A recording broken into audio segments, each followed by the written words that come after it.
So hello students, कैसे हैं आप सब लोग। NEET 2025 all India test series के अंदर आज डिस्कस करेंगे फुल सिलेबस पेपर जो एनटीए पैटर्न का है उसके बारे में। इससे पहले मैंने क्लास 11th, क्लास 12th और एक कंबाइंड फुल सिलेबस पेपर जो है वो मैंने डिस्कस कर लिया था। आप मेरे चैनल की वीडियोस पे जाके देख सकते हैं। 3 जो पेपर है वो हमने सॉल्व किए थे विद इन शॉर्ट पीरियड के अंदर, और साथ के साथ उसमें हमने कॉन्सेप्ट भी सीखा था और हमारी नॉलेज जो है ना वो भी इंक्रीज की थी। बेसिकली आज का टारगेट भी ये रहने वाला है, पैटर्न के ऊपर कॉन्सेप्ट और नॉलेज कैसे इंक्रीज करेंगे ये भी आपको बताऊंगा। और जो 2025 और 2026 के बच्चे जो नीट के लिए टारगेट बना रहे हैं उसके लिए ये वीडियो बहुत हेल्पफुल रहेगी। ठीक है, so without wasting time let's start with the question number first. Question number first है कि रेगुलर हेक्सागन जिसकी साइड ऑफ लेंथ ए है, इलेक्ट्रिक फील्ड कितना होगा एट पॉइंट ए और पोटेंशियल कितना होगा, ये आपसे पूछा गया। There are the 4 options. सबसे पहले चेक करते हैं कि अप्रोच क्या होगी। हिंदी मीडियम के जो स्टूडेंट्स हैं उसके लिए बहुत हेल्पफुल है। आप देख लीजिए, क्वेश्चन आपके पास लिखा हुआ है, आप रीड आउट कीजिए एंड देखिए कि सॉल्यूशन क्या है। सबसे पहले आप खुद से ट्राई कीजिए इस क्वेश्चन को, अप्रोच क्या होनी चाहिए वो आपको क्लियर होनी चाहिए, देन उसके बाद आप सॉल्यूशन देख सकते हैं। सो बेसिकली इस क्वेश्चन में क्या है, आपको पहली क्या चीज़ पता होनी चाहिए। First of all you have to know कि बेसिकली ये जो रेगुलर हेक्सागन है ना, ये कितना एंगल ड्रॉ करता है पर्टिकुलर दो एडजेंट साइड के बीच में। तो दो एडजेंट साइड के बीच में जो एंगल बनाता है वो टोटल बनाता है 120 डिग्री, मतलब ये 60 डिग्री और 60 डिग्री हो जाएगा। तो पॉइंट ए पे इस चार्ज क्यू की वजह से इलेक्ट्रिक फील्ड की डायरेक्शन होगी बाहर आउटसाइड, जो कि कितना एंगल बना रहा है इसके साथ में 60 डिग्री बना रहा है। ऐसे ही इसकी वजह से भी इलेक्ट्रिक फील्ड की डायरेक्शन कहाँ पर होगी, आउटसाइड।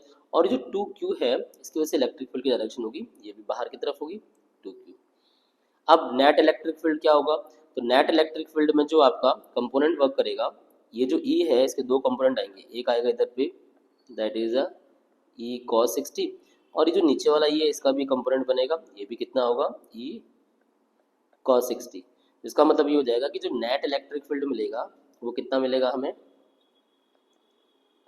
वो मिलेगा twice of E cos 60 and plus the electric field due to charge 2Q। देखिए कितना रिजल्ट आएगा, तो electric field due to a single charge कितना हो जाएगा Q, that is a KQ upon KQ upon में ए स्क्वायर, और cos 60 की वैल्यू होती है 1/2। ऐसे ही 2Q की वजह से जो इलेक्ट्रिक फील्ड होगा वो कितना होगा K 2Q अपॉन, अब साइड डिस्टेंस कितनी है, तो ये डिस्टेंस टोटल डिस्टेंस है यहाँ से 2A, तो ये हो जाएगा 2A का होल स्क्वायर। तो जो लास्ट रिजल्ट आएगा सॉल्व होके वो क्या आएगा, KQ अपॉन ए स्क्वायर प्लस KQ अपॉन में 2A स्क्वायर। तो ये सिंप्लीफाइड वैल्यू क्या मिल जाएगी, 3KQ अपॉन में 2A स्क्वायर हमारा जो है वो लास्ट आंसर आ जाएगा। ये नेट इलेक्ट्रिक फील्ड आएगा। इसका मतलब है कि ऑप्शन नंबर सेकंड में रिजल्ट ही दे रखा है, बाकी किसी भी ऑप्शन में मैच नहीं हो रहा है, इसका मतलब ऑप्शन नंबर सेकंड सही है। बट हमसे पोटेंशियल भी पूछा गया। अच्छा, पोटेंशियल एक ऐसी क्वांटिटी होती है जिसके अंदर डायरेक्शन यहाँ पे वेरी नहीं करती है, तो जो नेट पोटेंशियल आएगा वो क्या आएगा, दोनों चार्ज का पोटेंशियल Q और एक जो पोटेंशियल है वो 2Q की वजह से जो होगा उनका एडिशन कर लो। अब यहाँ डायरेक्शन वेरी नहीं कर रही है, इसका मतलब डायरेक्ट क्या आ जाएगा KQ/A plus KQ/A and plus K2Q/2A। इन सबको आप ऐड करोगे तो रिजल्ट क्या आएगा, ये आएगा 3KQ/A आएगा। मतलब ऑप्शन नंबर सेकंड का ये वाला पार्ट भी आपका यहाँ पे मैच कर रहा है। आई होप आपको ये वाला पार्ट समझ में आया होगा। बहुत इजी क्वेश्चन था। ऐसे क्वेश्चन स्क्वायर में भी बनते हैं, रेक्टेंगल में भी बनते हैं। कई बार आपके पास में जो चार्ज रखे हुए हैं ये अदर प्लेस में रख के यहाँ पे डायगोनल की भी हेल्प आपको लेनी पड़ सकती है। ठीक है, ओके।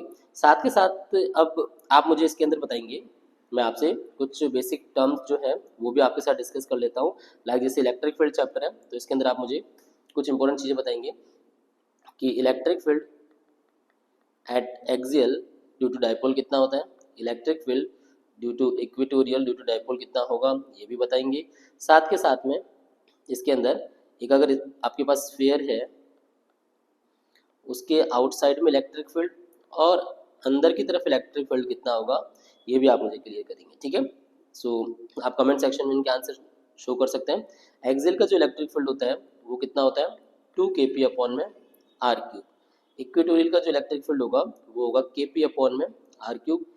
अगर स्फीयर की बात करूँ तो बाहर की तरफ जो इलेक्ट्रिक फील्ड होगा वो कितना होगा, that is a KQ upon में r स्क्वायर एंड अंदर की तरफ इलेक्ट्रिक फील्ड जो होता है वो कितना होता है, जीरो होता है। ये कैसा स्फीयर है, इसकी मैं बात कर रहा हूँ एक शेल, मतलब अंदर से एक खोखला आपका स्फीयर है, उसका इलेक्ट्रिक फील्ड। साथ के साथ लाइन चार्ज अगर आपके पास में है, एक अगर आपके पास एक वायर है जिसके ऊपर कैसा चार्ज है, पॉजिटिव चार्ज है, तो इसका इलेक्ट्रिक फील्ड कितना होगा, ये भी आप बता सकते हैं। कितना होगा ये electric field, 2k lambda upon में आर।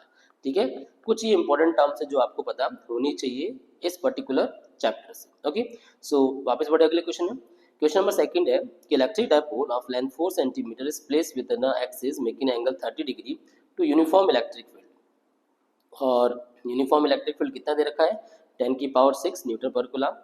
कितना एक्सपीरियंस कर रहा है टॉर्क, 20√3। तो पोटेंशियल एनर्जी कितनी होगी। अब सबसे पहले तो यहाँ पे नॉलेज गेन करें कि सबसे आपको क्या आइडिया होना चाहिए, आपको पता होना चाहिए कि टॉर्क कितना यहाँ पे एक्ट करेगा जब किसी डायपोल को आप यूनिफॉर्म इलेक्ट्रिक फील्ड में रखोगे। तो इसका रिजल्ट होता है कितना, पी साइन थीटा। और पोटेंशियल एनर्जी कितनी गेन करेगा जब उसको आप थोड़ा सा अभी क्या करो, रोटेट करोगे, and that would B minus P cos theta. अब इसमें कौन कौन सी वैल्यूज गिवन है, इलेक्ट्रिक फील्ड गिवन है, टॉर्क गिवन है और एंगल गिवन है। आपसे पोटेंशियल एनर्जी पूछे तो आप एक काम कीजिए, सबसे बेसिक टर्म क्या होती है, सबसे इजी टर्म होगी कि आप इसको कंपेयर कर लीजिए, मतलब इस इक्वेशन को एक दूसरे से डिवाइड कर लीजिए। तो रिजल्ट कितना आएगा, ये आएगा torque upon potential energy, P से पी कैंसिल आउट हो जाएगा and the value would be minus tan theta. अब आपसे एनर्जी तो पूछिए, इसका मतलब आप एक काम करो, टॉर्क को किससे डिवाइड कर दो, टेन थीटा से।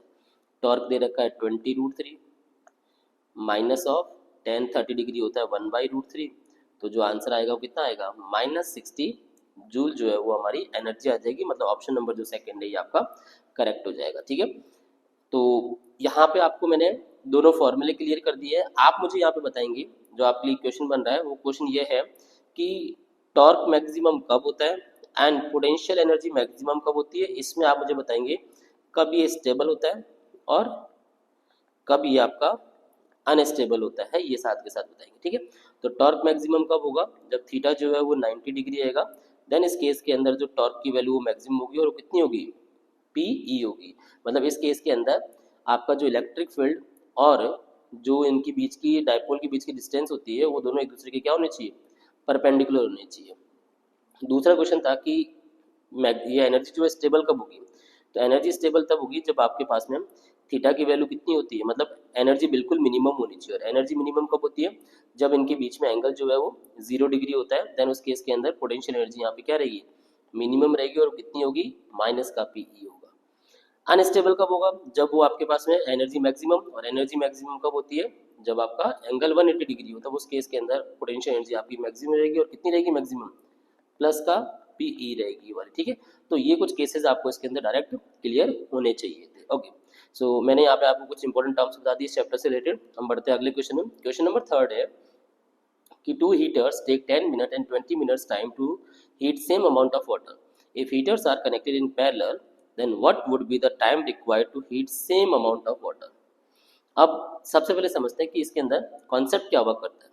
तो basically joules law of heating जो होता है उसके हिसाब से एच जो होगा ये डिपेंड करेगा करंट का स्क्वायर मल्टीप्लाई रेजिस्टेंस एंड कितना टाइम तक उसके अंदर करंट का फ्लो हो रहा है। तो यहाँ से एक चीज़ समझ में आ रही है कि अगर मैं इसको थोड़ा सा कन्वर्ट कर दूँ, लाइक इसको फॉर्मूले को ऐसे भी लिखा जा सकता है, v² अपॉन में T, v² upon R into में टी। और इस फॉर्मूले के साथ ये क्लियर हो रहा है कि अगर ये कॉम्बिनेशन पैरेलल में है ना, तो पोटेंशियल और हीट ये दोनों क्या रहेगी आपकी, कांस्टेंट रहेगी। और अगर ये कांस्टेंट रही तो इसका मतलब ये हुआ कि रेजिस्टेंस जो है ना ये डायरेक्टली प्रोपोर्शनल टू किसके है, टाइम के। अब इसने बोला है कि दोनों हीटर्स को आपने पैरेलल में कनेक्ट किया है, तो पैरेलल में हम जानते हैं कि रेजिस्टेंस जो आर इक्विवेलेंट होता है ना वो क्या होता है, तो आर इक्विवेलेंट होता है आपका R1 R2 upon R1 plus R2। अब आपसे यहाँ रेजिस्टेंस का रिलेशन तो नहीं पूछा, आपसे पूछा टाइम का रिलेशन बताओ। तो टाइम का रिलेशन क्या हो जाएगा कि जैसे आपका रेजिस्टेंस पैरेलल में है वैसे टाइम भी आपका यहाँ पे इसी फॉर्मूले से सॉल्व हो जाएगा, that is T1 T2 upon में T1 प्लस T2। चलिए आप एक बार मुझे इसको सॉल्व करके आंसर बताइएगा, क्या आपका आंसर आता है कमेंट सेक्शन में, इसको आप मुझे मेंशन कीजिएगा बिकॉज दोनों वैल्यूज आपको यहाँ पे दे रखी है। ठीक है, ओके, अगले क्वेश्चन पढ़े। क्वेश्चन नंबर फोर्थ है कि if only 2% of the main current is to be passed through a galvanometer of resistance G, then resistance of the shunt connected कितना होगा। अब इस क्वेश्चन को स्टार्ट करने से पहले मैं थोड़ा सा आपको बेसिक कॉन्सेप्ट क्लियर कर देता हूँ। कॉन्सेप्ट क्या है कि अगर आप किसी भी गैल्वेनोमीटर को अगर अमीटर में चेंज करते हैं तो आपको क्या करना पड़ेगा, और वही गैल्वेनोमीटर अगर आप वोल्टमीटर में कन्वर्ट करते हैं तो क्या करना होगा, ये सबसे पहले समझना पड़ेगा। तो अगर आप गैल्वेनोमीटर को अमीटर में कनेक्ट करते हैं तो इसका मतलब ये है कि this is your galvanometer and you want to convert into ammeter. Ammeter में क्या होता है कि करंट पास हो जाती है, और करंट पास होती है इसका मतलब ये है कि you have to apply a low resistance, कहाँ पर, इसके पैरेलल में, ठीक है। वेट वेट वेट वेट, आप इसमें अमीटर में कनेक्ट कर रहे हैं तो इसका मतलब है कि आप इसको वेरी करना चाहते हैं तो इसके सीरीज के अंदर आप जोड़ेंगे। वेट, गैल्वेनोमीटर जो है ना, इसके सीरीज में क्या करेंगे, आप एक रेजिस्टेंस जोड़ देंगे, that resistance is known as a shunt resistance. और ये रेजिस्टेंस जो है ना, ये आपका क्या होगा, बहुत छोटा होगा, बहुत कम वैल्यू होगी इसकी। तब उस केस के अंदर ये किसकी तरह वर्क करेगा, एज अमीटर की तरह वर्क करेगा। और वोल्ट मीटर में क्या होगा कि यू हैव टू अप्लाई कि अब गैल्वेनोमीटर है, इसके साथ में एक हाई रेजिस्टेंस आप जोड़ दीजिए पैरेलल में, और हाई रेजिस्टेंस जोड़ते हैं तब उस केस के अंदर गैल्वेनोमीटर वो किसकी तरह वर्क करेगा, it base work on the volt meter की तरह वर्क करेगा। अब इस केस के अंदर दोनों कंडीशन में आपको ये पता होना चाहिए कि इसका वैल्यू क्या होता है। मतलब अगर मैं बात करूँ फर्स्ट ऑफ ऑल कि अगर मैं ये अमीटर में कन्वर्ट करता हूँ तो ये शंट रेजिस्टेंस की वैल्यू कितनी होगी, तो शंट रेजिस्टेंस की जो वैल्यू होगी ये हो जाएगी, इसको एस से डिनोट करते हैं, और इसके अंदर जो करंट फ्लो करती है वो कितनी फ्लो करती है, आई जी इंटू कैपिटल जी, ये तो करंट गैल्वेनोमीटर की करंट हो गई, एंड डिवाइड बाई किससे हो जाएगा, आई माइनस आई जी, जो रिमेनिंग करंट बची है वो आ जाएगी। तो इसके थ्रू हम क्या फाइंड कर सकते हैं, इसका शंट रेजिस्टेंस जो यहाँ पे डिटरमाइन कर सकते हैं, ठीक है। तो इसका मतलब है कि इसकी इस फॉर्मूले की हेल्प से आप पता लगा सकते हैं कि शंट रेजिस्टेंस कितना होगा, ठीक है। क्वेश्चन में देखें, यहाँ पे क्वेश्चन में बोला है कि ओनली 2% ऑफ करंट पास हो रही है गैल्वेनोमीटर से। इसका मतलब ये हुआ कि जो टोटल करंट है ना, या जो गैल्वेनोमीटर की करंट है, there is only 2% of original current, मतलब 2/100 इंटू आई हो जाएगा। अब इस फॉर्मूले को अप्लाई करें, एस इज इक्वल टू क्या होता है, आई जी इंटू कैपिटल जी, आई माइनस आई जी। आई जी जो है वो कितना है, 2/100 है, तो जो शंट रेजिस्टेंस कितना मिलेगा, 2/100 I into G divide by I minus 2/100 into I.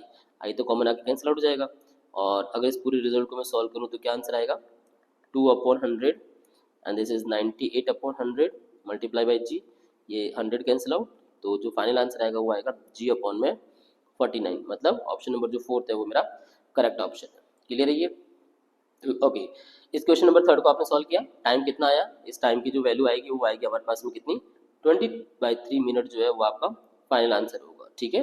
Okay, अगले क्वेश्चन पढ़े, question number 5, the magnetic movement produce in a substance of 1 ग्राम, जो वैल्यू कितनी दे रखी है, यहाँ पे मैग्नेटिक मूवमेंट की जो वैल्यू है वो दे रखी है 6 × 10⁻⁻7 एम्पियर इंटू मीटर स्क्वायर, और डेंसिटी क्वेश्चन में दे रखी है कितनी, 5 ग्राम पर सेंटीमीटर क्यूब। आपसे पूछा है कि इंटेंसिटी ऑफ मैग्नेटाइजेशन कितना होगा, ये आपसे क्वेश्चन में बेसिकली पूछा गया है। तो सबसे पहले हम यहाँ पे डिटरमाइन करते हैं कि मैग्नेटिक, ये जो इंटेंसिटी ऑफ मैग्नेटाइजेशन इसका फॉर्मूला क्या होता है, ठीक है। तो बेसिकली इसको डिनोट करते हैं, आई इज इक्वल टू जितना भी मैग्नेटिक मूवमेंट है डिवाइड बाई वॉल्यूम। तो वैल्यू पुट करूँ तो क्या आंसर आएगा, 6 × 10⁻⁻7। अच्छा, वॉल्यूम दे नहीं रखा, तो आप एक काम करें, वॉल्यूम को हम इसको कन्वर्ट कर लेते हैं, कैसे, मास डिवाइड बाई डेंसिटी।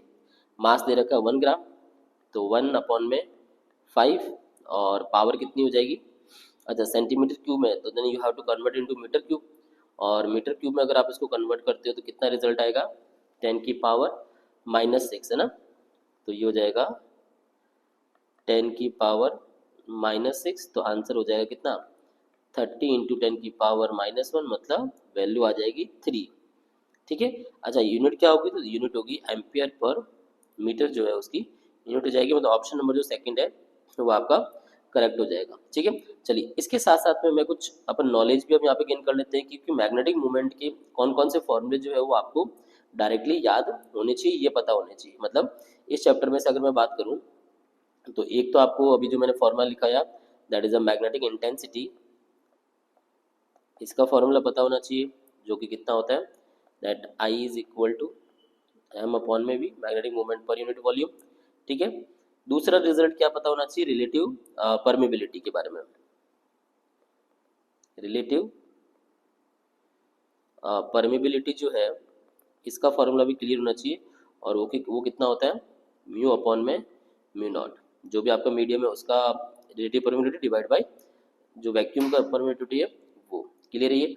अच्छा, साथ के साथ इसमें कुछ इंपॉर्टेंट कॉन्सेप्ट ये भी क्लियर होना चाहिए कि म्यू आर की वैल्यू जो है ना, अगर ये 1 से छोटी हुई तब इस केस के अंदर ये किस टाइप का मैग्नेट मैटर करेगा, तब ये होगा आपका डाईमैग्नेट। म्यू आर की वैल्यू अगर 1 से बड़ी है तब उस केस के अंदर क्या होगा, ये पैरामैग्नेट।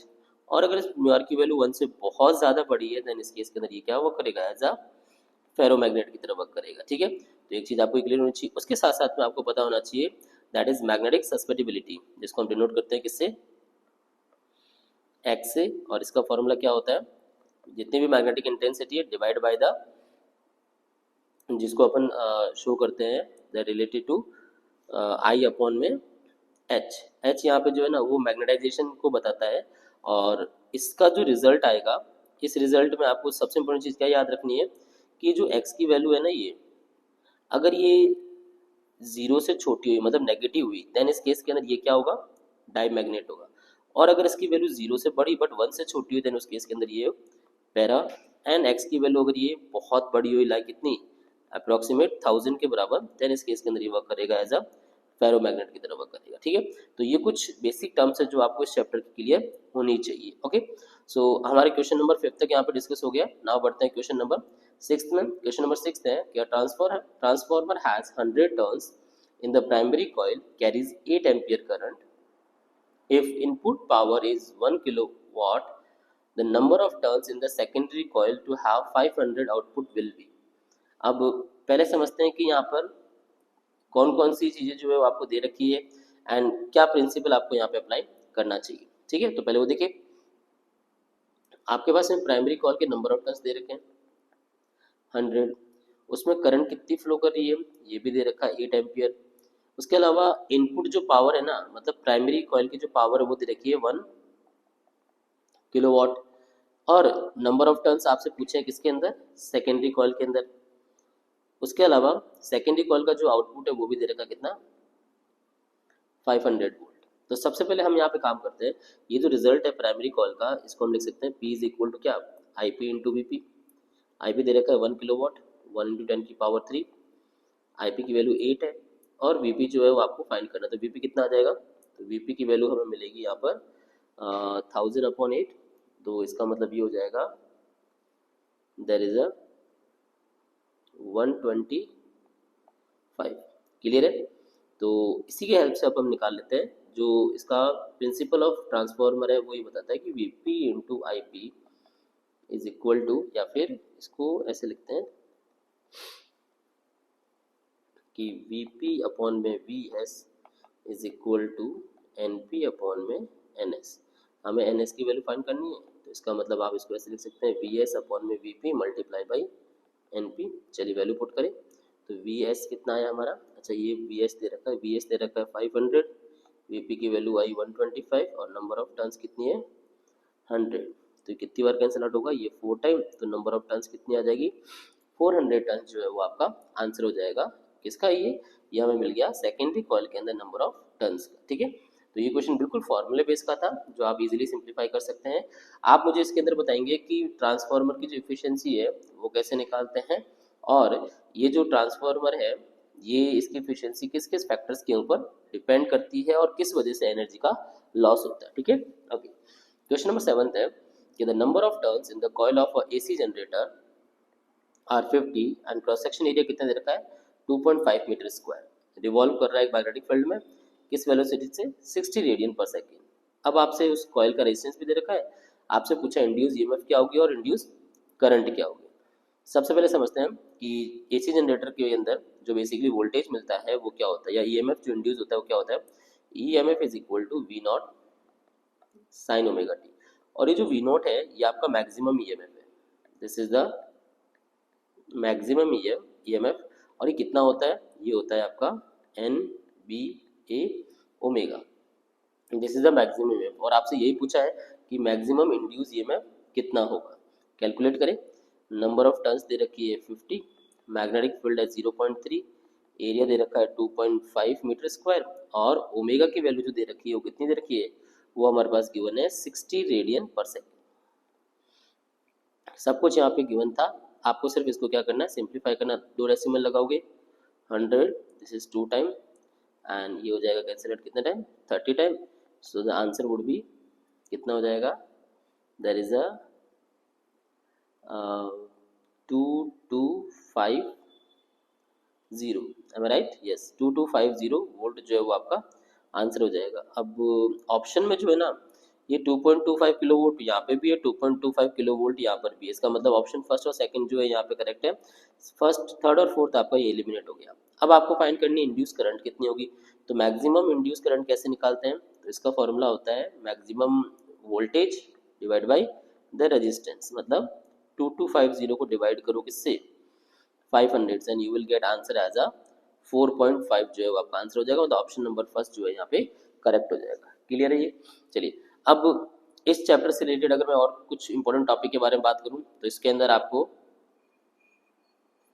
मुझे बताना है कुछ और इम्पोर्टेंट टर्म, जैसे कि इंड्यूस ईएमएफ फॉर एक मूविंग कंडक्टर है उसका कितना रिजल्ट आएगा। साथ के साथ ये आपका एक कंडक्टर है जो इलेक्ट्रोमैग्नेटिक फील्ड में रखा गया है, इसकी वेलोसिटी v है, इसका लेंथ l है, तब इसका ईएमएफ इंड्यूस कितना होगा ये आप मुझे क्लियर करेंगे।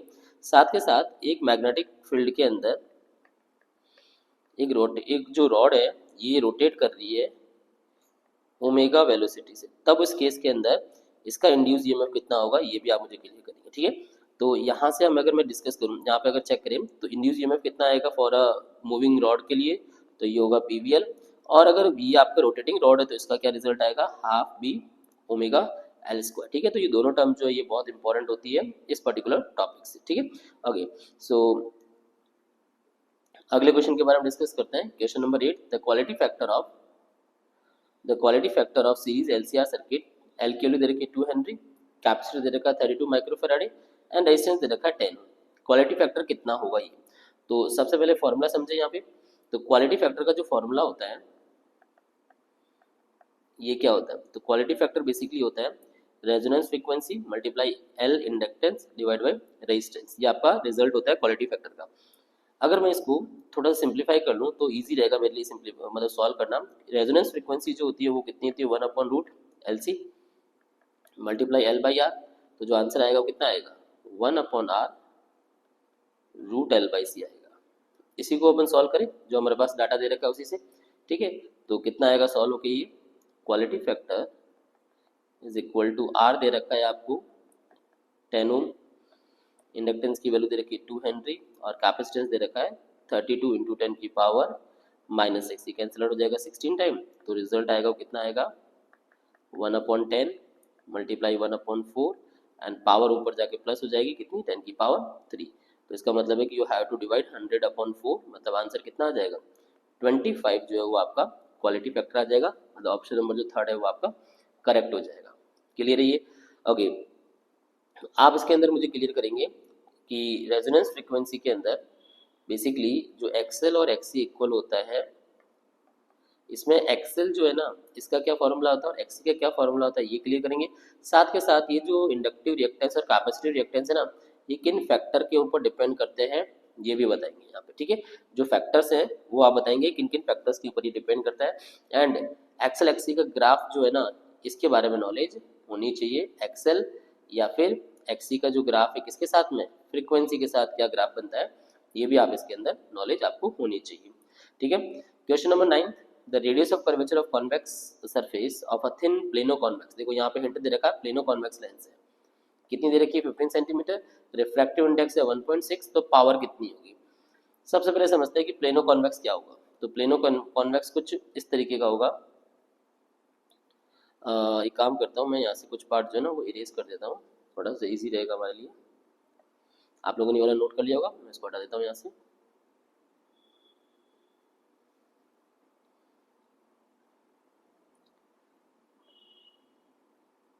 ठीक है, this is the plano convex. Plano convex के अंदर एक सरफेस ये होगी जिसका जो रेडियस ऑफ कर्वेचर है वो इन्फिनाइट होता है, और एक का आपको दे रखा है कितना, 15 सेंटीमीटर दे रखा है। ठीक है, रिफ्रैक्टिव इंडेक्स भी 1.6 है, तो आपको पावर बतानी है। पावर के लिए आपको पहले फोकल लेंथ निकालनी पड़ेगी, और फोकल लेंथ का क्या फॉर्मूला होता है, ए म्यू जी माइनस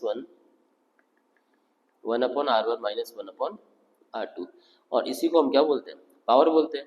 तो रिजल्ट देखिए, power is equal to 1/f is equal to 1.6 minus one divide by 1/15 minus 1/इन्फिनाइट, जो कि 0 हो जाता है।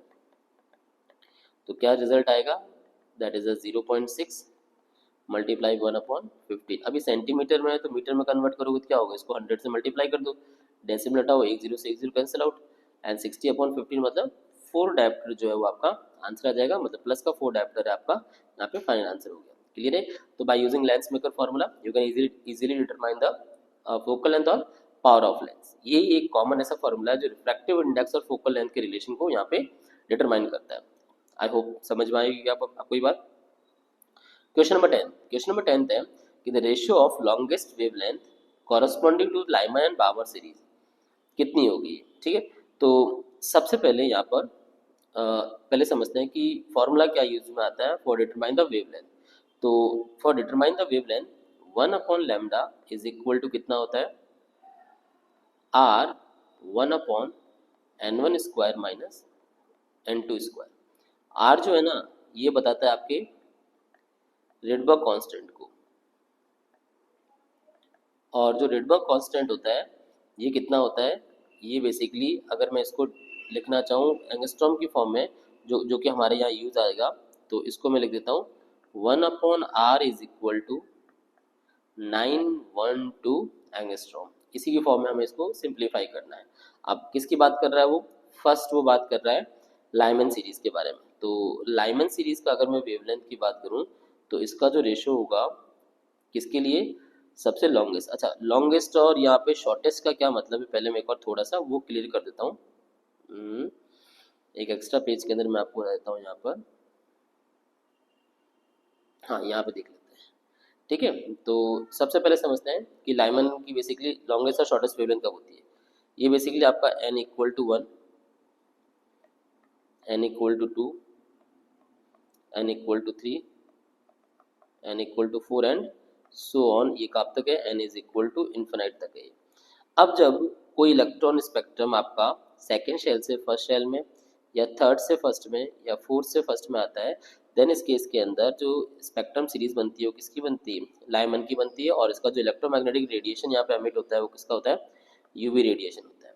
अब इसमें सबसे लॉन्गेस्ट कौन सी होगी, तो सबसे लॉन्गेस्ट होती है जब n1 n2 की वैल्यू होती है 2 और n1 की वैल्यू कितनी होती है 1, और सबसे शॉर्टेस्ट कब होती है, जब आपका n2 की वैल्यू तो हो इन्फिनाइट और n1 की वैल्यू क्या हो 1 हो, मतलब इन्फिनाइट से अगर आती है तो शॉर्टेस्ट, और जस्ट क्लोज से आएगी तो वहाँ पे आपकी लॉन्गेस्ट वेवलेंथ होगी। ठीक है, दूसरा समझे कि अगर यहाँ पर n3 से n2 पे, या फिर n4 से n3 पे, या फिर अदर किसी फॉर्म में आती है, तो यहाँ जो स्पेक्ट्रम सीरीज बनती है किसकी होती है, ये होती है बामर की।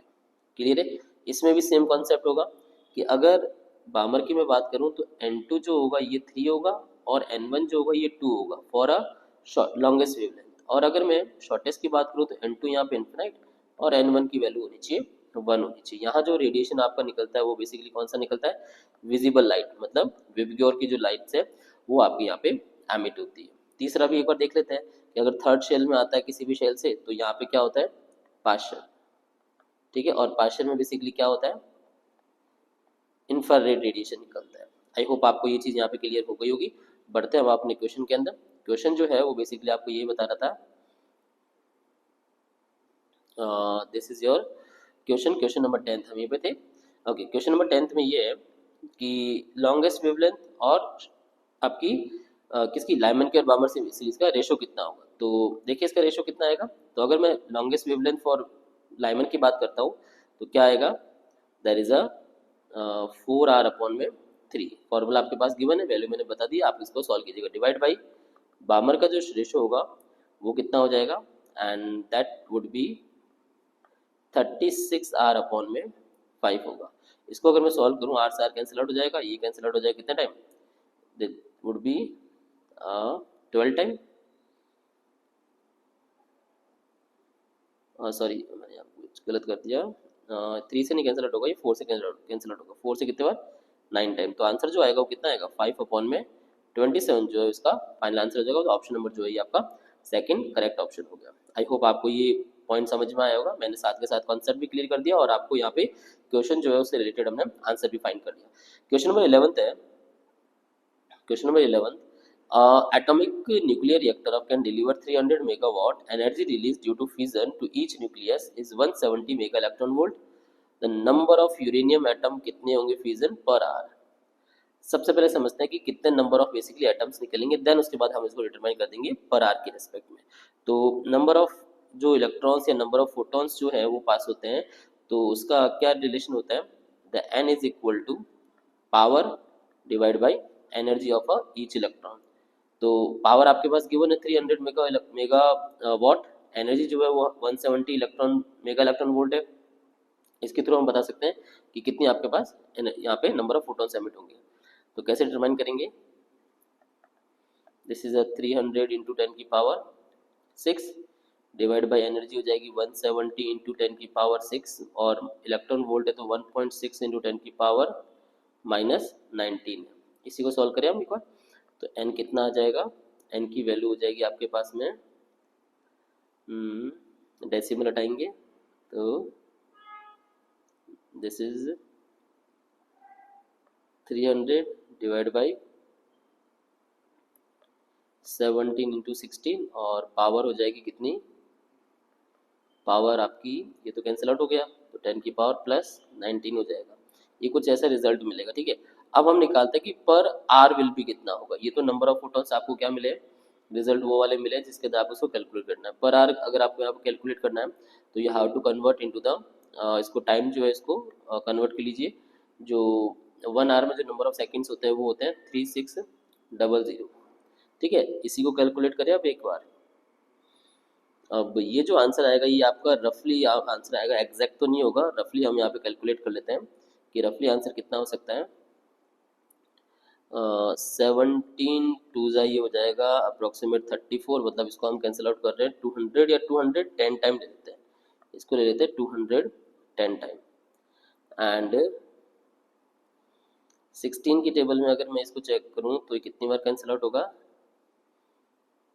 16 वन जा एंड 16 थ्री जा, मतलब आपका जो आंसर आएगा वो आएगा 13 थ्री जा 39 इंटू 10 की पावर 21, जो कि रफली आंसर कितना हो जाएगा, इसको 4 कंसीडर कर ले तो 4 इंटू 10 की पावर 22 जो है ना वो आपका परफेक्ट आंसर है। मतलब ऑप्शन नंबर जो सेकंड है यहाँ पे आपका परफेक्ट आंसर आ रहा है, ठीक है।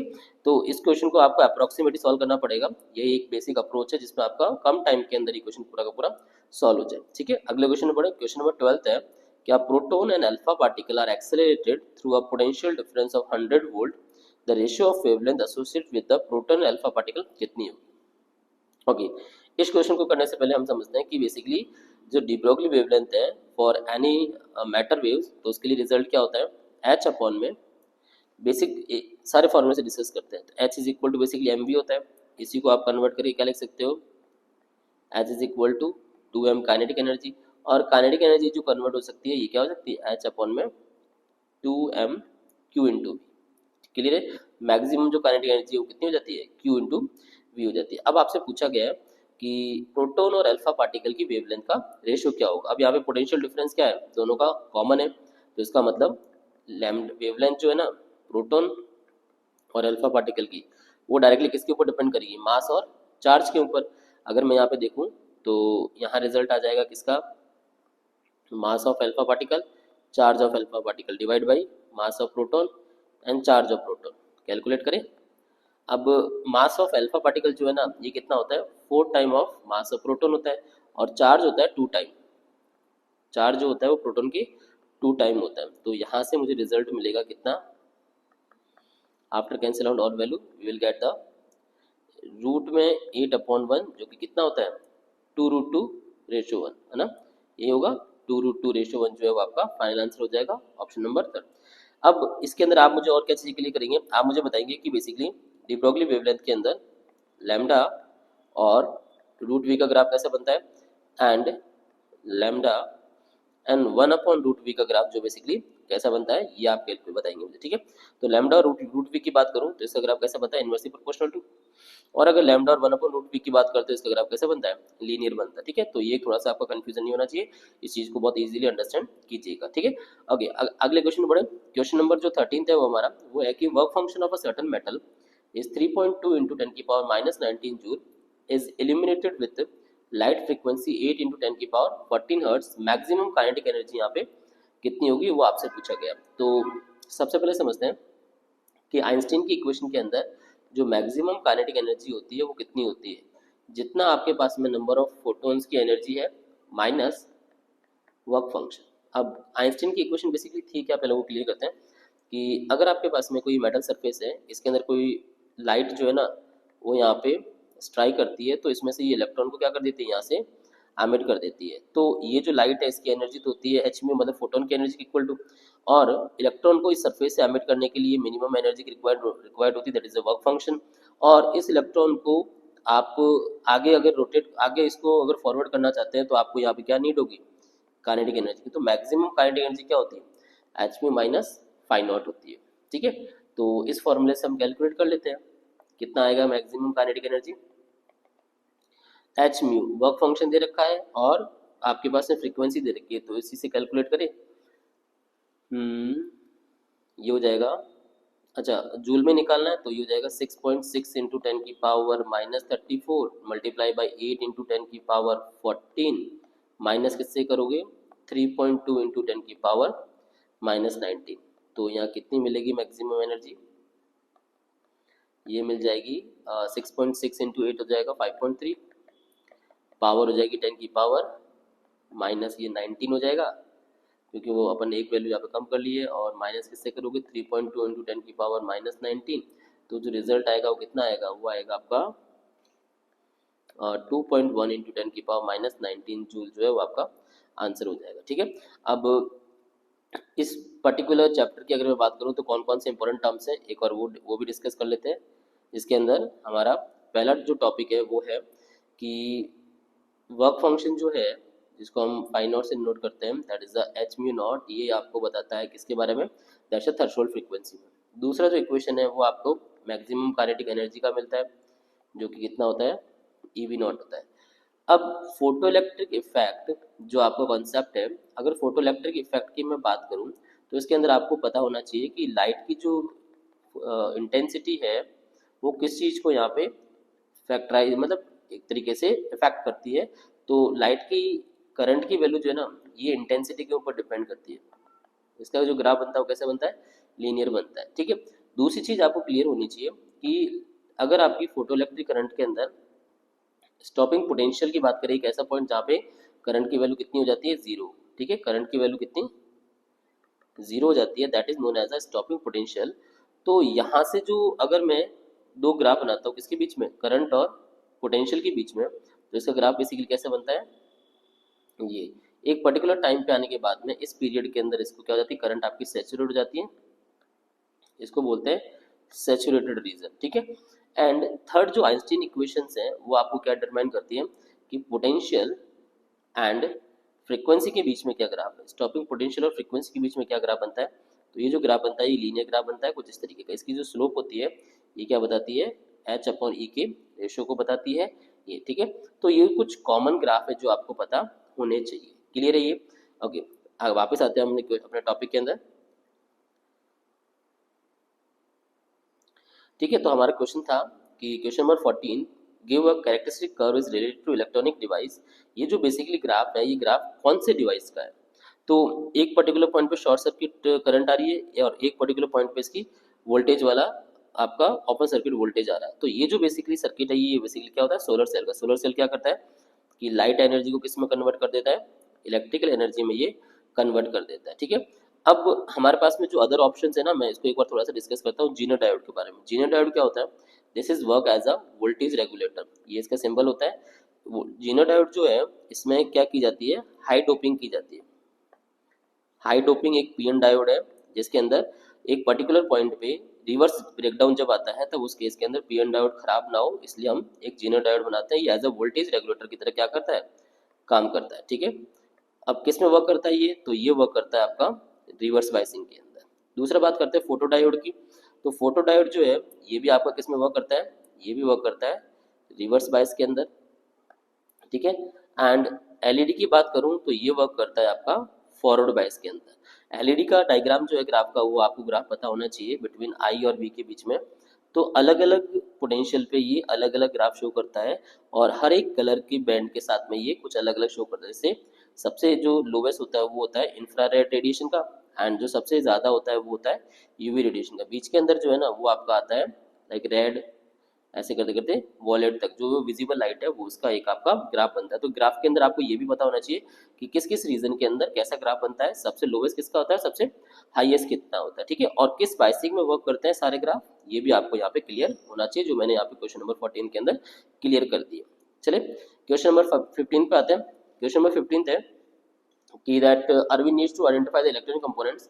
एक प्रैक्टिकल टॉपिक है ये वाला, जिसके अंदर उसको A B C D 4 component है और उनकी एक प्रॉपर्टी दे रखी है, बताना है कि क्या होता है। तो पहला है कि A has a silver ring at one and with two terminals, it conduct electricity only in the one direction. मतलब कुछ इस तरीके का है कि इसके यहाँ पर जो है ना एक सिल्वर की बेसिकली क्या लगी हुई, रिंग लगी हुई है, और ये इलेक्ट्रिसिटी कंडक्ट करता है ओनली वन डायरेक्शन में। तो ये क्या हो सकता है, तो बेसिकली इस टाइप के जो सर्किट्स होते हैं इनको हम क्या बोलते हैं, डायोड बोलते हैं। आप अगर कभी प्रैक्टिकल लैब में गए तो आपको पता चलेगा कि एक ऐसा डायोड यहाँ पे आपकी सिल्वर की रिंग लगी रहती है और आगे की तरफ जो है वो नॉर्मली क्या होता है, एक ग्लास टाइप होता है, और ये इलेक्ट्रिसिटी कंडक्ट करता है सिर्फ ओनली वन डायरेक्शन में। दूसरा बी है, B is connected to DC source पर current generally gradually decrease and become zero. इसके भी दो टर्मिनल डिवाइस होते हैं और दोनों डायरेक्शन में वर्क करता है। अब पॉइंट आता है कि ऐसा कौन सा डिवाइस होता है जो कुछ टाइम के बाद में उसके अंदर करंट की वैल्यू जीरो हो जाती है, तो ऐसे को हम क्या बोलते हैं, that is known as a capacitor. Capacitor charge store का काम करता है, जैसे ही उसके अंदर थोड़ी देर करंट फ्लो करेगी, करंट की वैल्यू कम हो जाएगी और एक टाइम पे क्या हो जाएगा, जीरो, मतलब एनर्जी लॉस हो जाएगी वहां पे। थर्ड जो है C has two terminal device which conduct electricity only in one direction which emitting light. अब एक ही डायरेक्शन में वर्क करेगा तो ये रिवर्स बायसिंग में वर्क करता है, और लाइट एमिट करता है तो इसको हम क्या बोलते हैं, basically that is known as a photodiode. Last and final है कि एक दो टर्मिनल डिवाइस है, बहुत सारे कलर बैंड्स होते हैं इसके अंदर और दोनों डायरेक्शन में वर्क करता है। तो इस टाइप के सर्किट्स को हम, जैसे ये होता है जिसमें बहुत सारी कलर बैंड्स होती है यहाँ पर, तो इस टाइप के जो सर्किट है इसको हम क्या बोलते हैं, रजिस्टर बोलते हैं। ठीक है, तो डी जो है यहाँ पे रजिस्टर की तरह वर्क करेगा। चेक करें कौन सा ऑप्शन है, that is a diode, capacitor, अच्छा वेट, ये लाइट एमिट करता है, अच्छा लाइट एमिट करता है तो ये फोटो डायोड नहीं होगा, दैट इज अ एलईडी, मतलब LED and then resistor. Option number जो थर्ड है वो आपका करेक्ट ऑप्शन हो जाएगा। ठीक है, तो ये प्रैक्टिकल एक मतलब क्वेश्चन था जहाँ पे आपको डिवाइसेस के बारे में नॉलेज होनी चाहिए। ओके, आगे बढ़े। क्वेश्चन नंबर 16 है कि which of the following wiring diagrams could be used to experiment determine R using Ohm's law. तो ओम्स लॉ के लिए सिंपल से आपको कंसेप्ट बताना चाहिए कि वोल्ट मीटर जो है ना ये कहाँ कनेक्ट होना चाहिए, that should be connected into the parallel, and ammeter जो है ना ये कहाँ कनेक्ट होना चाहिए, that should be connected into the series. ठीक है, वोल्ट मीटर, अगर आइडियल वोल्ट मीटर की मैं बात करूँ ना तो इसका जो रेजिस्टेंस होता है वो कितना होता है, इन्फिनाइट होता है, और आइडियल एमीटर की बात करूँ तो इसका रेजिस्टेंस जो है वो कितना होता है, जीरो होता है। तो ऑप्शन देख के बताइए कौन सा ऑप्शन के अंदर ये कंडीशन यहाँ पे सेटिस्फाई हो रही है।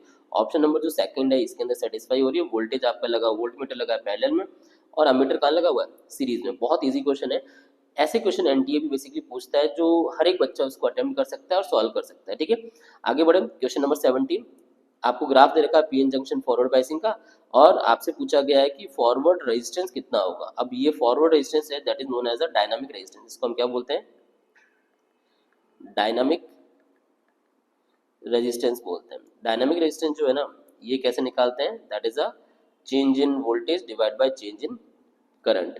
अब चेक करें यहाँ पर कि हमारे इस ग्राफ के अंदर वोल्टेज कितना और करंट कितना है। तो देखिए करंट की वैल्यू जो है ना ये चेंज हो रही है during 2 points that is 400 milli ampere, और वोल्टेज जो चेंज हो रहा है ये हो रहा है 0.1 वोल्ट। तो by using these values we can easily determine the resistance. कितना हो जाएगा 0.1 डिवाइड बाय 400 इंटू 10 की पावर -3। क्या आंसर आएगा, ये हो जाएगा 10 की पावर +3 मल्टीप्लाई 0.1 डिवाइड बाई 400। तो जो लास्ट रिजल्ट सॉल्व होकर आएगा वो कितना आएगा 1/4। 1/4 मतलब 0.25 ओम जो है वो आपका करेक्ट ऑप्शन हो जाएगा। क्लियर है ये। तो ये फॉरवर्ड बायसिंग के अंदर जो आपका ग्राफ दे रखा है एक पर्टिकुलर पॉइंट जहाँ से ये करंट की वैल्यू इंक्रीज हो जाती है इसको हम क्या बोलते हैं, that is a cut off voltage. एक ऐसा वोल्टेज जहाँ पे करंट फ्लो करना स्टार्ट हो जाए that is known as a knee voltage या कट ऑफ वोल्टेज बोलते हैं। ठीक है, और इसी के रिवर्स में आपको रिवर्स बायसिंग का ग्राफ कैसे बनता है वो आप मुझे बताएंगे। ठीक है, क्वेश्चन नंबर 18। क्वेश्चन नंबर 18 जो है वो है आपका डायमेंशन फॉर्मूला है, इसमें एक्सेलरेशन दे रखा है, वेलोसिटी दे रखी है और लेंथ दे रखी है। अब आपको इसमें फाइंड करना है कि कोफिशिएंट ऑफ फ्रिक्शन क्या हो सकता है। अब कोफिशिएंट ऑफ फ्रिक्शन का वैसे तो आपको डायरेक्ट रिजल्ट पता होना चाहिए कि कोफिशिएंट ऑफ फ्रिक्शन क्या होता है, बट अगर कोफिशिएंट ऑफ फ्रिक्शन नहीं पता है तो आप पहले अल्फा बीटा गामा एक बार निकाल लीजिए, देन उसके बाद में, क्योंकि कोफिशिएंट ऑफ फ्रिक्शन जो है ना ये एक यूनिटलेस क्वांटिटी होती है, मतलब फोर्स अपॉन में नॉर्मल फोर्स होगा, इसका मतलब एक ऐसी डायमेंशन जो डायमेंशन लेस होगी, और डायमेंशन लेस होगी इसका मतलब है कि कहीं ना कहीं एक ऐसी क्वांटिटी देखनी पड़ेगी अल्फा बीटा गामा में से जो डायमेंशन लेस हो। जैसे एक्सेलरेशन दे रखा है अल्फा बीटा की पावर -2, क्लियर है, और वेलोसिटी दे रखी है अल्फा इंटू बीटा की पावर -1। ठीक है, एंड तीसरा जो है वो लेंथ की बात कर रहा है, तो लेंथ है अल्फा इंटू गामा। एक्सेलरेशन का जो डायमेंशन होता है ये होता है L(t-2), वेलोसिटी का होता है L(t-1), और लेंथ का आपका L ही रहेगा। इसका मतलब यहाँ पे गामा जो है ना ये एक ऐसी क्वांटिटी है जिसका डायमेंशन कितना है 1 है। ठीक है, अल्फा और बीटा की क्या मिलेगी, एक पर्टिकुलर डायमेंशन मिलेगी, और ये कैसा है एक डायमेंशन लेस क्वांटिटी है। तब आपको चेक करना है कि डायमेंशन लेस क्वांटिटी अगर है तो कौन से ऑप्शन में डायमेंशन दे रखा है। जैसे यहाँ पे अल्फा 0 बीटा 0, बट बीटा की वैल्यू -1 है, इसका मतलब ये नहीं हो सकता। यहाँ तीनों की डायमेंशन है ये भी पॉसिबल नहीं है, यहाँ अल्फा की डायमेंशन ये भी पॉसिबल नहीं है, यहाँ गामा की डायमेंशन दे रखी गामा -1, और गामा -1 यहाँ पे मैटर नहीं करता बिकॉज गामा जो है यहाँ पे कांस्टेंट वैल्यू है, मतलब ऑप्शन नंबर जो 4th है ना ये आपका करेक्ट हो जाएगा। ठीक है, तो यूनिट डायमेंशन के ऐसे बहुत सारे इजी क्वेश्चंस बनते हैं जहाँ पे आपको डायमेंशन क्या करनी होती है कंपेयर करनी पड़ती है। ठीक है, ऐसे ही एक टॉपिक प्रिंसिपल ऑफ होमोजेनिटी है, उसको भी थोड़ा सा आप याद रखिएगा, उसके भी क्वेश्चन बहुत अच्छे बनते हैं। Question number 19। क्वेश्चन नंबर 19 है कि मेजरमेंट ऑफ टू क्वांटिटीज दे रखी है और ए बी की वैल्यू बतानी है। कॉन्सेप्ट आपको पहले पता होना चाहिए कि हमेशा जो भी एरर होती है ना ये हमेशा एडिशन में ली जाती है, मतलब रिलेटिव एरर या फिर परसेंटेज एरर है ये हमेशा किस में रहेगी, एडिशन में रहेगी। तो अगर मैं इस ए बी का रिजल्ट देखूं तो क्या आएगा, the error in A B divide by original value is equal to A delta A upon A plus delta B upon B. यहाँ से मुझे क्या मिल जाएगी, रिलेटिव एरर मिल जाएगी। कितनी आएगी, तो रिलेटिव एरर हो जाएगी, मतलब डेल्टा ए बी की जो वैल्यू आएगी वो आएगी, डेल्टा दे रखा 0.5 divide by 2.5 plus 0.01 divide by 0.1 multiply by किससे, ए बी कितना दे रखा है हमें, ए और बी का मल्टीप्लाई, मतलब आपको दोनों रिजल्ट आपको मल्टीप्लाई करने हैं, और ये कितना मिलेगा, ये मिलेगा 0.25। तो जो last result delta A B का आएगा वो आएगा कितना, ये कैंसिल आउट हो जाएगा 1/5 टाइम, ये भी कैंसिल आउट हो जाएगा 1/10 टाइम, तो रिजल्ट आएगा 3/10 मल्टीप्लाई बाई 0.25, इनडायरेक्टली वैल्यू होगी 0.075। ये आपके आगे क्या उस ए बी की वैल्यू का एरर आ गया। और लास्ट अगर हमें रिजल्ट निकालना होता है तो हम कैसे निकालते हैं, तो वो निकालते हैं A B plus minus delta A B. तो ए बी का जो वैल्यू है वो तो आपका कितना है 0.25 है, और डेल्टा ए बी जो है वो मिला है 0.075, प्लस माइनस में वैल्यू है, तो ये आपका फाइनल आंसर होगा। बट ऑप्शन में ऐसी कोई वैल्यू यहाँ पे वेरी नहीं कर रही। अब आपको समझ में आना चाहिए कि यहाँ पे सिग्निफिकेंट फिगर जो है ना यहाँ पे एक बहुत बड़ा रोल प्ले कर रहा है। ये 2 डिजिट में डेसिमल के बाद, और ये सिंगल डिजिट में, तो हाईएस्ट जो होगा वो 2 डिजिट में अगर शो कर रहा है तो इसका मतलब इसका आंसर भी 2 डिजिट में होना चाहिए। तो अप्रॉक्सीमेट सिग्निफिकेंट फिगर के अंदर ये वैल्यू क्या हो जाएगी 0.25 प्लस माइनस 0.08 जो है वो आपका आंसर हो जाएगा। मतलब ऑप्शन नंबर जो फर्स्ट है ये आपका करेक्ट हो जाएगा। तो इसमें दो कॉन्सेप्ट वर्क किए, एक तो एरर वाला टॉपिक और एक सिग्निफिकेंट फिगर के थ्रू आपको इसकी वैल्यू को सिग्निफाई करना होता है। ठीक है, okay, question number 20, magnitude of A root B equal to √3 दे रखा है, तो ए प्लस बी के मैग्नीट्यूड की वैल्यू कितनी होगी। तो जो रिजल्ट दे रखा है ना पहले ये समझते हैं। आपको दे रखा है, एक तो दे रखा है क्रॉस प्रोडक्ट और एक इसके इक्वल टू में दे रखा है डॉट प्रोडक्ट। इसका मैग्नीट्यूड है, तो क्रॉस प्रोडक्ट का रिजल्ट पता होना चाहिए। क्या होता है formula, A B sine theta into N cap होता है, बट मैग्नीट्यूड है तो वहाँ पे डायरेक्शन हम यहाँ से मैग्नीट्यूड वेरी करेगा। इक्वल टू में √3 डॉट प्रोडक्ट में क्या होता है A B cos theta, A B से भी कैंसिल आउट, टेन थीटा कितना मिल गया √3, मतलब थीटा की वैल्यू कितनी मिल गई 60 डिग्री मिल गई। अब आपको रिजल्ट क्या फाइंड करना है, आपको फाइंड करना है कि what is the magnitude of A plus B. अब इसको सॉल्व करने के लिए आपको क्या करना पड़ेगा, इसका लाइक सिंप्लीफाई वैल्यू निकाल लीजिए। Like magnitude A plus B है ना, तो इसका मतलब मैग्नीट्यूड कैसे निकालते हैं रिजल्टेंट के अंदर, ये फॉर्मूला होता है by using A square plus B square plus 2ab cos theta, और थीटा की वैल्यू 60 डिग्री आ गई, तो आंसर क्या आ जाएगा A square plus B square plus 2ab cos 60 1/2 होता है, कैंसिल आउट हो जाएगा। मतलब A square plus B square plus A B का पावर 1/2, मतलब ऑप्शन नंबर जो फोर्थ है वो आपका करेक्ट हो जाएगा। क्लियर है ये। तो ये जो क्वेश्चन थे ये मैंने 1 to 20 जो है डिस्कस किए। एक काम करते हैं 5 और क्वेश्चन डिस्कस कर लेते हैं ताकि नेक्स्ट वाला जो सेशन थोड़ा सा हमारे लिए ईजी बन जाए। ठीक है, तो नेक्स्ट क्वेश्चन नंबर 21 है कि a car accelerate from rest at constant rate, zoom कर लेते हैं थोड़ा सा, at constant rate 2 meter per second square for some time, then it retards 4 meter per second square and come to rest, it remains for 3 seconds, तो displacement cover कितना होगा ये पूछा गया है। अब ऐसे क्वेश्चंस वैसे तो डायरेक्ट फॉर्मूले से भी हो सकते हैं, बट आप थोड़ा सा इसको अगर सिंप्लीफाई करेंगे ना तो काइनेमेटिक्स आपका थोड़ा सा और स्ट्रांग हो जाएगा। क्वेश्चन में क्या बोला गया है कि यहाँ पे एक्सेलेरेशन दे रखा है, एक्सेलेरेट कर रहा है एंड देन एक पर्टिकुलर टाइम पे ये रिटायर्ड कर रहा है। अब कितने टाइम के लिए ये एक्सेलेरेट कर रहा है ये नहीं पता, कितने टाइम के लिए रिटायर्ड कर रहा है ये भी क्लियर नहीं है। तो हम क्या करते हैं कि हमें यहाँ पे याद दे रखा है कि टोटल जो टाइम है ना वो कितना दे रखा है 3 सेकंड दे रखा है। तो by using equation of motion ये समझते हैं कि जैसे यहाँ से स्टार्ट हुआ इनिशियली 0 था, यहाँ पहुंचा तब इसकी वेलोसिटी v हो गई, कितने टाइम में t1, देन उसके बाद में वापस वेलोसिटी जो है वो क्या हो गई 0 हो गई, और टाइम कितना t2। तो टाइम t1 की वैल्यू कितनी होगी, तो ये हो जाएगा कितना, अगर मैं इसको सॉल्व करूं तो रिजल्ट कितना आएगा t1 का, तो v is equal to u plus at होता है। इनिशियल वेलोसिटी 0 थी, एक्सेलरेशन यहाँ पे 2 है, तो टाइम t1, तो t1 की वैल्यू कितनी आ गई v/2, तो ये हो जाएगा v/2 हो जाएगा।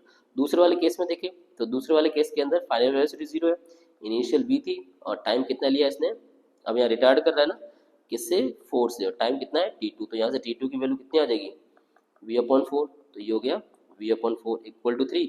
तो मैं अगर इसको पूरा कैलकुलेट करूँ तो रिजल्ट कितना आएगा मेरा वेलोसिटी का, तो वेलोसिटी का रिजल्ट आएगा 4 मीटर पर सेकेंड आ जाएगा। मतलब ये वाली जो वेलोसिटी मिड पॉइंट पे जहाँ पे इसने एकदम से वापस रिटार्डेशन स्टार्ट किया, हाईएस्ट वेलोसिटी जो कितनी थी 4 मीटर पर सेकेंड थी। इसके साथ में हमें ना एक चीज़ और पता चल रही है कि अगर वेलोसिटी यहाँ पे 4 मीटर पर सेकेंड है तो टाइम कितना आएगा, तो टाइम का रिजल्ट एक में तो आ गया हमारे पास में कितना 2 सेकेंड, और जो टाइम t2 है वो आ गया 1 सेकेंड। ठीक है, तो आपको इन दोनों में टाइम का रेशियो दे रखा है, और टाइम का रेशियो अगर 2:1 है तो वेलोसिटी ऑटोमेटिकली क्या आ जाएगी दोनों की इंडिविजुअली, तो ये रिजल्ट हो जाएगा। इवन वैसे टाइम की नीड नहीं है, आप डायरेक्ट सॉल्व कर सकते हैं। तो कैसे, by using s is equal to ut plus half at square, पहले वाले में टाइम t1 है, इनिशियलिटी 0 थी, तो हाफ एक्सेलेरेशन कितना मिला हमें 2, टाइम कितना मिल गया पहले वाले में 2 का स्क्वायर मतलब 4, तो ये जो आंसर होगा ये होगा 4 मीटर। दूसरे वाले डिस्टेंस की बात करूँ तो कितना होगा फिर से ut plus half 82 square, u की वैल्यू कितनी है जब आपका ऑब्जेक्ट यहाँ पहुंचा था हाईएस्ट वेलोसिटी 4 आई थी ना, टाइम कितना 1, इसको माइनस कर दो एक्सीलरेटेड हो रहा है कितने से 2 मीटर पर सेकंड स्क्वायर से, टाइम कितना 1 का स्क्वायर, तो जो रिजल्ट आएगा वो कितना आएगा, अच्छा टाइम कितना मिला हमें t2 1 मिला, यस, तो ये हो जाएगा आपका कितना 1 मिनट, अच्छा एक्सेलरेशन यहाँ पे 4 था, वेट एक्सेलेरेशन जो है 4 होगा, तो ये कैंसिल आउट होगा, 4 - 2 मतलब 2 मीटर। तो टोटल डिस्टेंस कितनी चला है, 4 मीटर यहाँ पे, 2 मीटर यहाँ पे, इसका मतलब जो टोटल डिस्टेंस चला है वो कितना हो गया, 6 metre is the your final answer. I hope समझ में आया होगा। ऐसे क्वेश्चन को आपको अप्रोच दूसरी पे अप्लाई कर सकते हैं, बट मैंने इसमें इसलिए अप्रोच बताई ताकि आपको काइनेमेटिक्स के कुछ फॉर्मूले और एक टर्म्स जो है ना वो भी क्लियर हो जाए कि कैसे इनको सॉल्व किया जा सकता है। Question number 22, a particle is projected vertically upward such that it attains a height after 5 second and 9 second. अब देखो यहाँ पे समझते हैं कि अगर आप ऑब्जेक्ट को यहाँ पे थ्रो करते हो तो 5 सेकेंड में यहाँ पहुंचा, ये कितने सेकेंड में, 5 सेकेंड में, और कितनी हाइट, h हाइट, फिर यहाँ से घूम के वापस आया, देन फिर से यहाँ पहुंच गया, इसका मतलब अभी भी हाइट कितनी है यहाँ से, h हाइट है, लेकिन यहाँ पे जो टाइम लिया उसने कितना टाइम लिया है, 9 सेकेंड। इसका मतलब है कि थ्रू आउट ए पॉइंट से बी पॉइंट आने में इसको कितना टाइम लग गया, 4 सेकेंड का, एंड देन वापस यहाँ से कितना सेकेंड लग गया, 5 सेकेंड लग गया। तो इसका मतलब है कि ओवरऑल जो टाइम लिया वो कितने लिया इसने, ओवरऑल टाइम लिया है 14 सेकेंड का। आई होप ये तो समझ में आ गया। दूसरा, अब इसने पूछा कि स्पीड ऑफ प्रोजेक्शन कितनी होगी, तो हम एक काम करें कि आपने ऑब्जेक्ट को यहाँ पे फेंका, इनिशियल वेलोसिटी यू से, टॉप पे गया तो वेलोसिटी कितनी हो गई, 0। तो टोटल टाइम अगर मैं बात करूँ 14 सेकेंड में, तो इसने डिस्टेंस कितनी कवर की है, तो अब जो अपवर्ड है ना, ऊपर जाने के लिए इसने टोटल हाइट कवर कितनी की है, u/g, और नीचे आने में भी u/g। तो इसका मतलब ये हो गया कि जो टोटल टाइम लगा है वो कितनी डिस्टेंस के लिए लगा है, 2u/g। वेट एक मिनट, मैं इस फॉर्मूले को यहाँ पे थोड़ा सा करेक्ट कर लेता हूँ कि हमें पता है कि v = क्या होता है, u+80 होता है। तो इनिशियल वेलोसिटी दे रखी है, धीरे धीरे ऑब्जेक्ट रिटार्ड कर रहा है, तो u/ में क्या आएगा, g आएगा। ये टाइम लिया, तो ऊपर जाने का टाइम और नीचे आने का टाइम कितना हो गया, डबल हो गया। तो इस फॉर्मूले से मैं कैलकुलेट करके बता सकता हूँ कि मेरा u कितना आएगा। तो u कितना आएगा, 14 × g डिवाइड बाई 2, मतलब 14 × 10 डिवाइड बाई 2, आंसर वुड भी कितना हो जाएगा, 70 मीटर पर second is your final answer हो गया। ठीक है, तो ये क्वेश्चन भी आपको अप्रोच इसी तरीके की फॉलो करनी है। जनरल अगर आपको कंडीशन आती है या फिर पैटर्न आता है सॉल्व करने का, तो काइनेमेटिक्स को आप बहुत इजीली सॉल्व कर सकते हैं। फॉर्मूले याद रखोगे तो कई बार उस फॉर्मूले को अप्लाई करना कंफ्यूज हो जाएगा आपके लिए, और उसको आप प्रॉपर आंसर यहाँ पे कंप्लीट नहीं मिल पाएगा। ठीक है, तो मेथड याद रखिए, सबसे बेस्ट तरीका यही होता है। क्वेश्चन नंबर 23 है, a block of mass 8 kg at rest is through the incline plane, तो मैग्नीट्यूड ऑफ नेट फोर्स कितना होगा। ऐसा क्वेश्चन मैंने आपको पहले भी करवाया था कि अगर मैं बात करूँ इसकी, तो नीचे की तरफ जो वेट लग रहा है वो कितना लग रहा है, mg, तो इसका ये वाला कंपोनेंट हो जाएगा कितना, mg cos 37, और ये कंपोनेंट कितना हो जाएगा, mg sin 37। तो इसका जो नॉर्मल फोर्स लगेगा यहाँ पे लगेगा, फ्रिक्शन फोर्स यहाँ लगेगा, तो इसका मतलब है कि इसके ऊपर जो लगने वाला नेट फोर्स होगा वो कहाँ होगा, यहाँ बीच में कहीं होगा। और ये जो नेट फोर्स है ना, ये किसके इक्वल टू है, that would be equal to mg के, बाय यूजिंग fbd जो मैंने बनाई है ये वाली, इसके हिसाब से f नेट किसके इक्वल टू मिल रहा है, mg के। मास 8 है, g 10 है, तो आंसर कितना आ जाएगा, the answer would B 80 Newton. बहुत इजी क्वेश्चन है, बस कॉन्सेप्ट और fbd आपको दिमाग के अंदर यहाँ पे सेट होनी चाहिए। चलिए अगले क्वेश्चन बढ़े। क्वेश्चन नंबर 24 है, आज के सेशन का लास्ट क्वेश्चन है कि if a body is a state in uniform circular motion then its velocity and acceleration body are varying। देखो अब यहाँ पे ना आपको ये क्लियर होना चाहिए कि अगर यूनिफॉर्म सर्कुलर मोशन है ना, तो ये जो ऑब्जेक्ट है ये ट्रेवल करता है v वेलोसिटी से, ठीक है, रेडियस r होती है, इसकी एंगुलर वेलोसिटी ओमेगा होती है। सेंटीमीटर जो एक्सेलरेशन लगता है वो कहाँ पे लगता है, अंदर की तरफ। टेंजेंशियल एक्सेलरेशन लगता है वो लगता है आपके टेंजेंट पे, और नेट एक्सेलरेशन लगेगा हमेशा कहाँ पर, बीच में। तो इसके अंदर आपको ये ध्यान रखना है कि जो सेंटीमीटर एक्सेलरेशन जो होगा और ये जो वेलोसिटी होती है, ये दोनों आपके यहाँ पे क्या करते हैं, वेरिंग करती है। और वेरिंग किस हिसाब से, मैग्नीट्यूड में वेरी नहीं करते, इन दोनों की वैल्यू जो है ना वो डायरेक्शन के हिसाब से वेरी करती है, कि हर पॉइंट पे इनकी डायरेक्शन क्या हो रही है, चेंज हो रही है। इसका मतलब है कि और ये जो असर्शन है ये बिल्कुल करेक्ट है। अब रीजन समझते हैं, magnitude of velocity v and radius of uniform circular motion is r, then magnitude of acceleration is v²/r। Acceleration कितना मिलेगा, v²/r मिलेगा। अब आपको क्लियर है कि वेलोसिटी यहाँ पे वेरी कर रही है, अगर वेलोसिटी वेरी कर रही है तो इसका मतलब एक्सेलेरेशन भी वेरी करेगा यहाँ पर। इसका मतलब है कि इस फॉर्मूले के हिसाब से हम ये भी डिटरमाइन कर पा रहे हैं कि या असर्शन आपका करेक्ट है ये, तो इसका मतलब ये हो जाएगा कि, लेकिन इसके अंदर आपको एक परफेक्ट वैल्यू नहीं दे रखी कि एक्सेलरेशन जो है ये वेरी कर रहा है, तो इस फॉर्मूले से वेरी कर रहा है, क्योंकि ये तो इससे मैग्नीट्यूड दे रखा है। क्वेश्चन में एक स्टेटमेंट लिख रखा है तो मैग्नीट्यूड, मैग्नीट्यूड का मतलब है कि यहाँ पे उसको डायरेक्शन से रिलेटेड कोई यहाँ पे क्लियरली सी नहीं दे रहा है। इसका मतलब है कि दोनों आपके स्टेटमेंट है तो करेक्ट, बट ये करेक्ट एक्सप्लेनेशन नहीं है इसका। इसका मतलब ऑप्शन नंबर जो फर्स्ट है ना, ये आपका करेक्ट हो जाएगा। ठीक है, अब ऐसे क्वेश्चन में ध्यान रखना है, क्योंकि आप कॉन्सेप्ट लगाओगे तो ही आप पता लगा पाओगे कि आपका असर्शन जो है ना ये सही है नहीं है, और रीजन जो है उसका करेक्ट एक्सप्लेनेशन है या नहीं है। कई बार कुछ टर्म्स आपको देखनी पड़ेगी, जैसे इसमें मैग्नीट्यूड लिखा हुआ था तो आपको ये चेकआउट करना पड़ेगा कि किसके बारे में बात कर रहा है। आई होप आपको ये समझ में आए होंगे। मैंने क्वेश्चन नंबर 1 to 24 जो है वो डिस्कस किए। नेक्स्ट सेशन के अंदर 24 से 45 के जो क्वेश्चन है वो डिस्कस करूंगा। मैंने हर एक क्वेश्चन के साथ साथ में आपको जो कॉन्सेप्ट और जो फॉर्मूले थे जो एग्जाम पॉइंट ऑफ व्यू से इंपॉर्टेंट थे वो भी क्लियर कर दिए। ठीक है, आप क्वेश्चन को खुद से भी अटेम्प्ट कीजिए एंड देन कोशिश कीजिए कि उनके आंसर क्या हो सकते हैं और उनकी सबसे ईजिएस्ट अप्रोच क्या होती है वो आप खुद से भी यहाँ पे बना सकते हैं। ठीक है, चलिए thank you so much. Next session में मिलते हैं, तब तक आप सारी वीडियोस देखिए एंड अपनी प्रैक्टिस को और स्ट्रॉन्ग कीजिए। ओके।